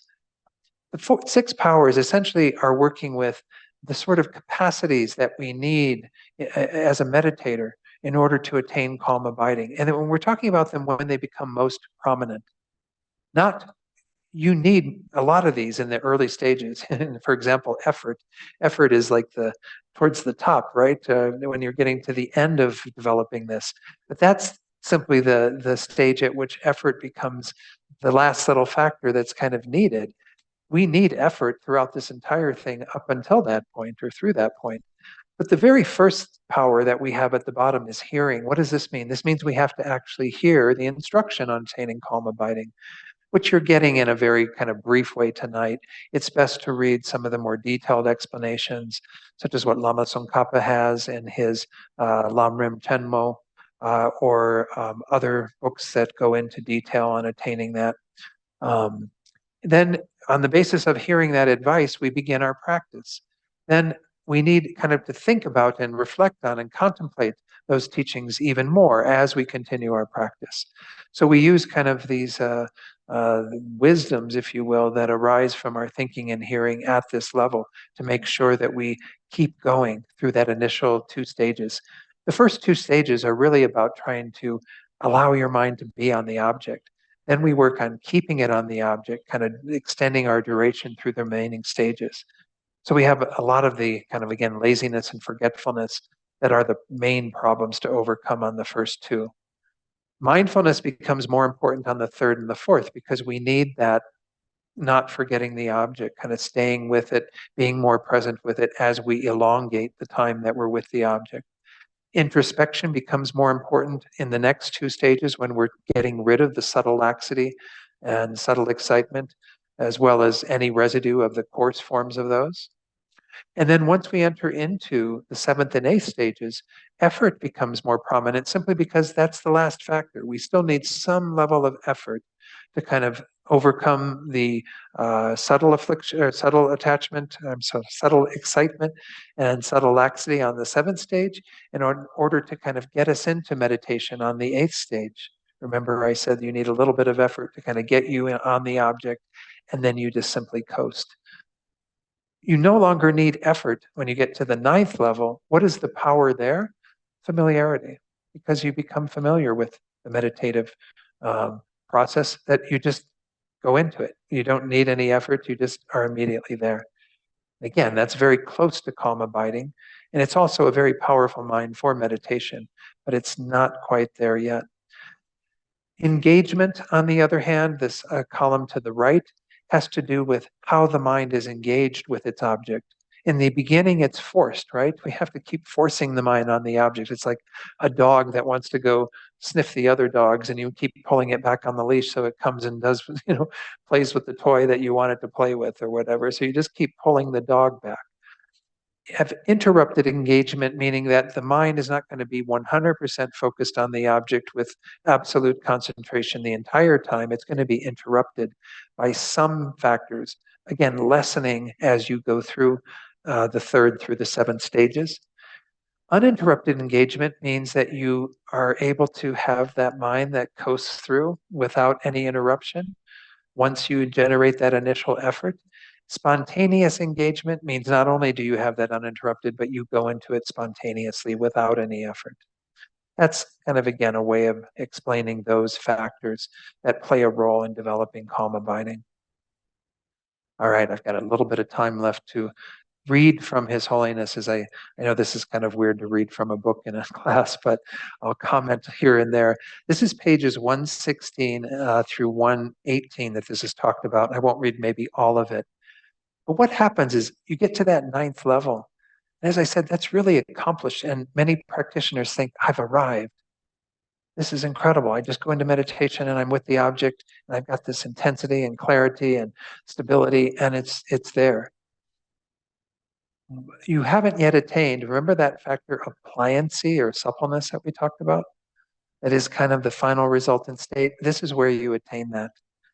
His Holiness says, the 9th level, despite being spontaneous, still precedes the level of calm abiding.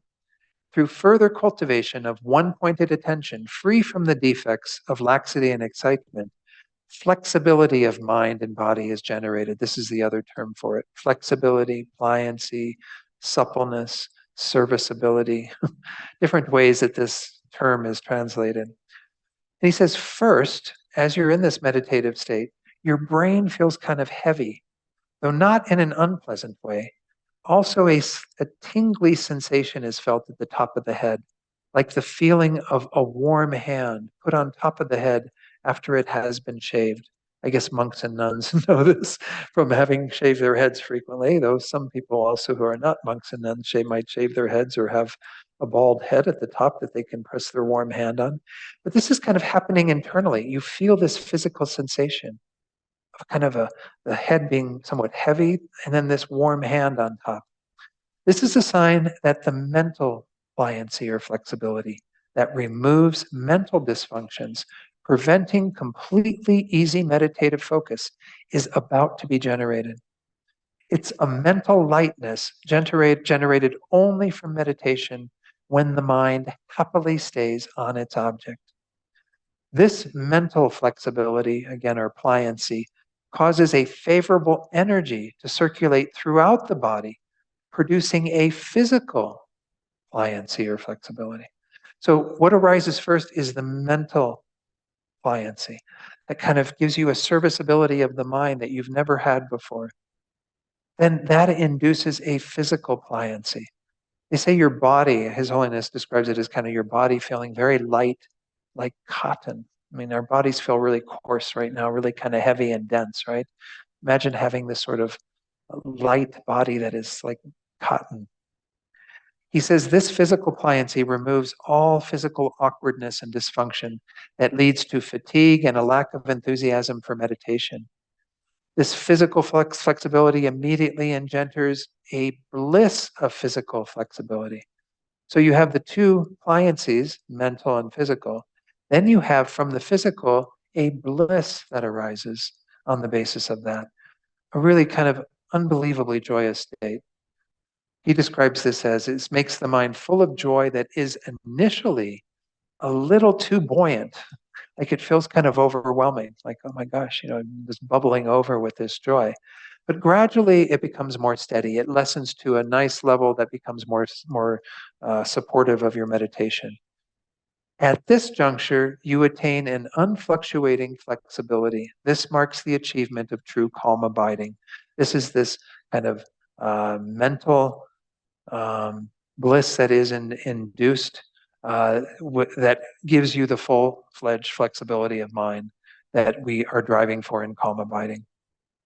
So again, the order was first you have kind of a mental pliancy that arises. It induces physical pliancy. That induces physical bliss. And then you have this mental bliss. And when that stabilizes, you have this fully functioning kind of flexibility or pliancy that is the state of calm abiding, together with, of course, all the other qualities that you've generated. Sounds kind of exciting, right? Not exciting in the fault way, but can you get the microphone for Justin? Oh, sorry. Yeah, Justin has a comment or question. Yeah, please. So is that part that you just described, is that the same as a Kundalini experience? Yeah, I don't know if I can answer that because I've never heard a Tibetan teacher say that. Again, Kundalini starts to get into working with energy and winds in the body. It's not to say that you haven't done that through this attainment of calm abiding, because you have to some degree altered the winds in the body. But I don't know enough about these things to say whether it's equivalent. You probably, again, would have some similarities in terms of when you're tapping into that type of energy, Kundalini energy, the focus that comes with all of that, and the serviceability. But I'm just not qualified to say that. I don't know if anyone else has heard a teacher, a more qualified teacher than myself, let's put it that way, say that there's an equivalency there, but I would be hard pressed to be absolute. They don't really talk about it so much. I've never seen a Tibetan teacher talk about it in that way. So I wouldn't want to make them equal, but that's me. So again, His Holiness says this marks the achievement of true calm abiding. Before this, you have only a similitude of calm abiding, which is, again, very powerful. If you are at that 9th level, you've got a really stable mind, folks. You can do some amazing meditation with that. But once you get this pliancy, of course, then you have this fully qualified state of calm abiding, but moreover, you have that mind that can then go on to unite with our special insight and become very, very powerful for realizing emptiness. Of course, you can also go on to develop the 4 concentrations and the 4 formless absorptions and all sorts of meditative skills on the basis of that. This is how His Holiness describes this state. He says, with fully qualified calm abiding, your mind is powerfully concentrated enough to purify destructive emotions when it is joined with insight. When you enter into meditative equipoise, mental and physical flexibility, or again, pliancy, are quickly generated, and it is as if your mind is mixed with space itself. When you leave meditation, your body is like new to you, and aspects of mental and physical flexibility remain. So even when you're not in meditation, you feel a different quality to your mind and body. It's not like those skills are that result is only there when you're meditating. It's also when you're up and about doing whatever, making food, talking to people. You have a whole different physical and mental perception that is occurring. Outside meditation, your mind is firm like a mountain and so clear that it seems you could count the particles in a wall. And you have fewer counterproductive emotions, being mostly free from desire for pleasant sights, sounds, odors, tastes, and tactile sensations, as well as free from harmful intent, lethargy, sleepiness, excitement, contrition, doubt, all these various things. Also, sleep easily turns into meditation, in which you have many wonderful experiences. Of course, one thing I've also heard about these meditative states is that when you attain them, it can become like a substitute for some of the things that we generally need in our coarser bodies, such as food, sleep, and so on. They said that Lama Zopa Rinpoche would spend every night in meditation as opposed to sleeping. He rarely slept. It was not something that he felt inclined to do. He didn't have to do it. When you develop these meditative states, they substitute for so much of what we physically need. I mean, kind of mind blowing. Again, I don't know what Western doctors and scientists would say about these phenomena, but this is, pretty much what's taught in our tradition. That gets us through to, again, the whole purpose of all of this tonight was to say, these are ideally this is the direction you want to be moving in. With your own meditation practice, to spend at least some portion of your meditation trying to enhance your stabilizing ability, to try to get to some levels, if you can, of working with the mind.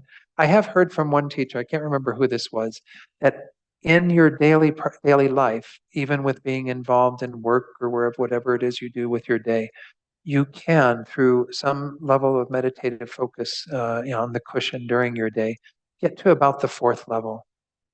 After the fourth level, it's much harder to do that without going into meditation retreat.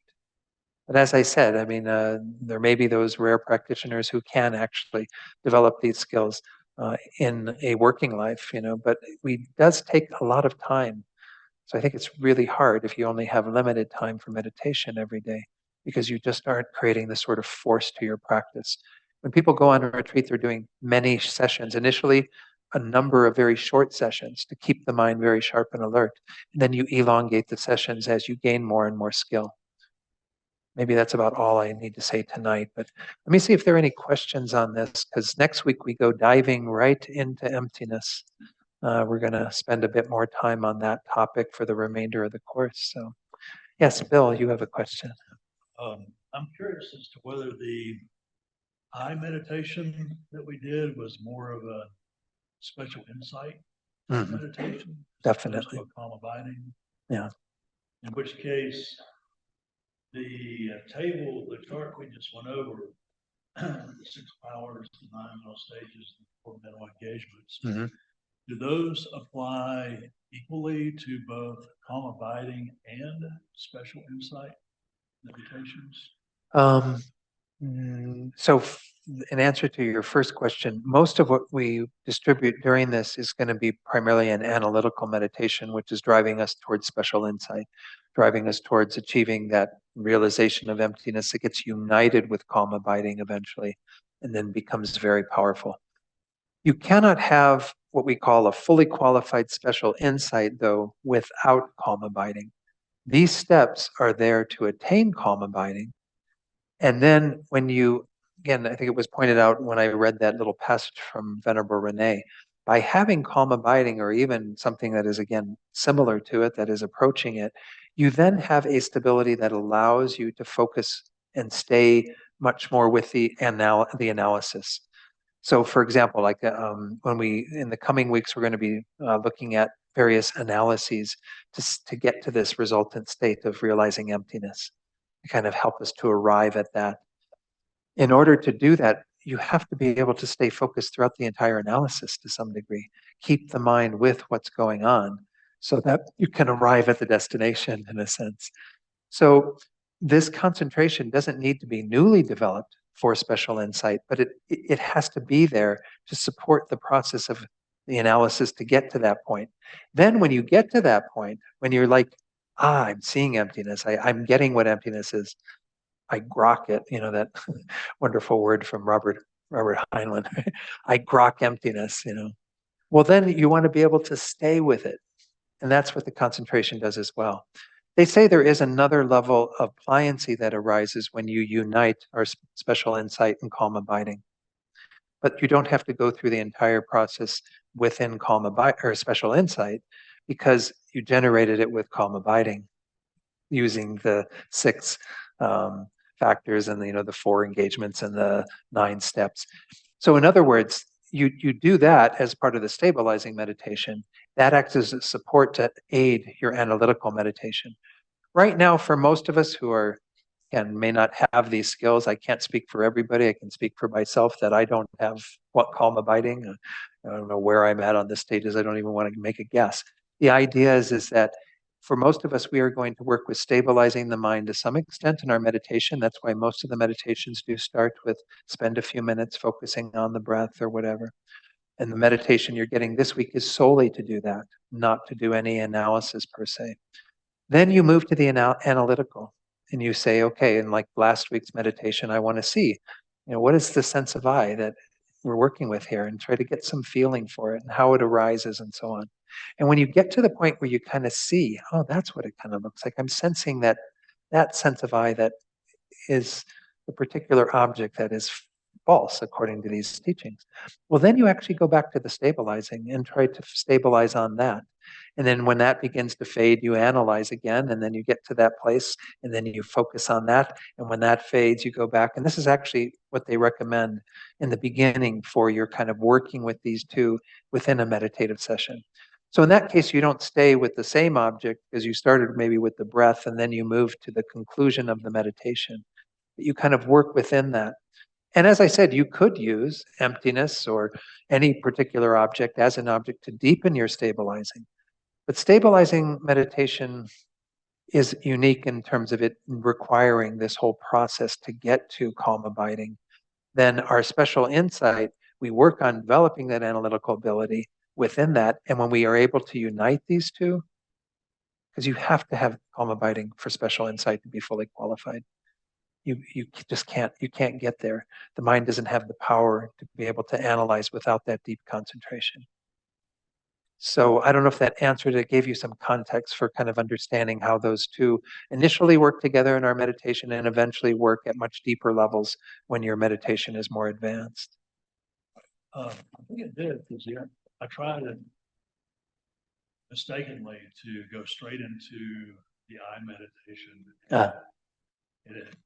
It threw me off course, so I stepped back and I said, okay, I need to rethink this.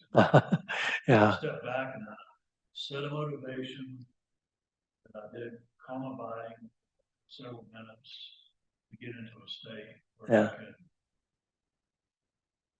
go into the eye meditation, and that was much more successful. Good. Yeah, I realize that on this one for the preparation, they don't really say much. Adjust your posture, count 21 breaths, and set your motivation for doing this practice. So if you, in any of these meditations that we're going to be going through in the remaining part of this course, again, this week's is solely the concentration on the breath. Any of the other ones, if you feel like, again, if the analysis doesn't feel like you're ready for it because the mind hasn't settled enough, then spend more time settling. Spend more time doing that kind of focusing on the breath, trying to reduce the distraction, trying to make sure that there's some clarity to the mind, and then turn your attention to the analytical meditation.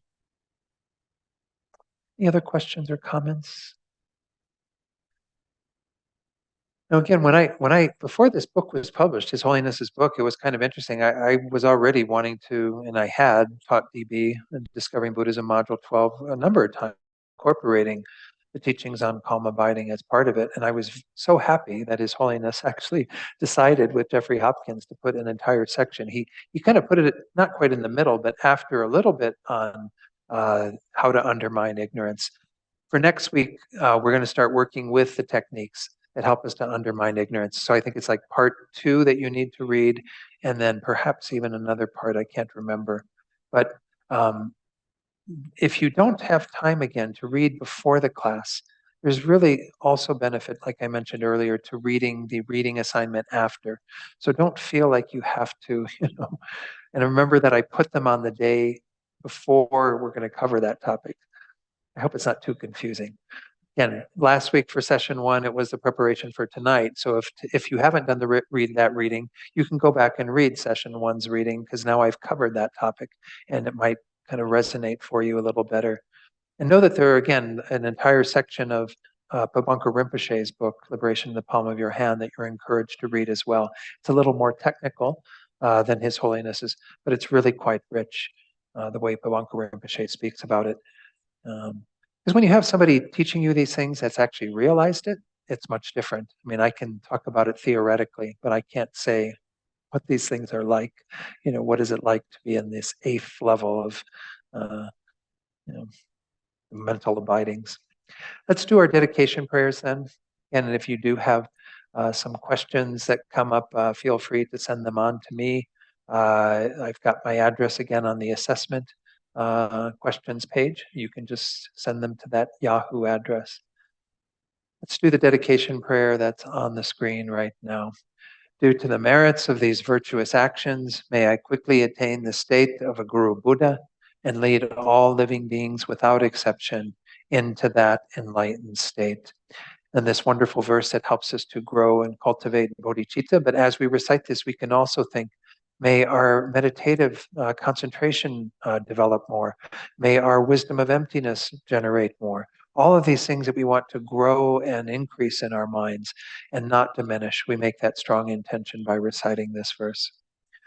May the supreme jewel bodhicitta that has not arisen arise and grow, and may that which has arisen not diminish but increase more and more.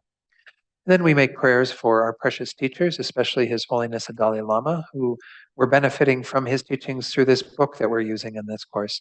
And we know how much this world has benefited from his presence. So we make strong prayers for him to continue to be in this world as long as possible with perfect health, and for all his holy wishes to be fulfilled. And we think the same for all of our precious gurus as we recite this verse. The wish-granting, wish-fulfilling jewel, source of every single benefit and happiness in this world, to the incomparably kind Tenzin Gyatso, I beseech, may all your holy wishes be spontaneously fulfilled. And as I've indicated previously, we also want to pray for the swift return of Rinpoche. As we recite this, think again about the amazing benefit that we have had from having Rinpoche be with us, such an integral part of this organization. And we want that to continue with his reincarnation very swiftly.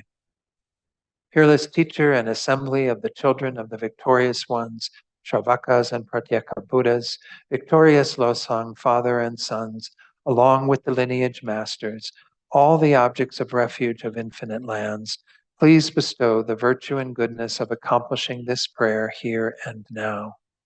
Holding and spreading the Muni's precious and complete teachings, through explanation and practice, you wore the armor of patience that is never discouraged.